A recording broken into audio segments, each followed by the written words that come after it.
హద్దుమీరినటువంటి చనువు, తన ఆంతరంగిక విషయాల్లో జోక్యం చేసుకోగలిగిన చనువు ఇంటి పని మనుషులకి ఎవరిచ్చినా అలాగే ఉంటుంది. నాకేమి అందులో అభ్యంతరమేం లేదు. నేను ఈ మాట చెప్తున్నానంటే, మీ ఇంట పని చేసేటటువంటి వాళ్ళని మీ బిడ్డల్లా ప్రేమించండి. నేను కాదన్ను, నేను ప్రేమిస్తాను. నేను నా ఇంట పని చేసేటటువంటి దాసిని నా సొంత కూతురులా చూస్తాను.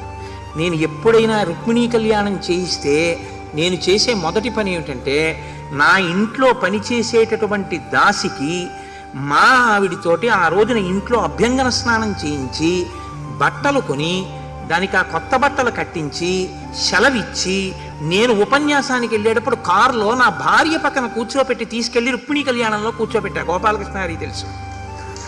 ఒక్కటే కారణం, నా కడుపున పుట్టిన కూతురికి యోగ్యుడైన వరుడు వచ్చి దాని జీవితం ఎలా శోభిల్లాలో నా ఇంట పనిచేసినటువంటి దాసి జీవితం కూడా అలాగే వర్ధిల్లాలి.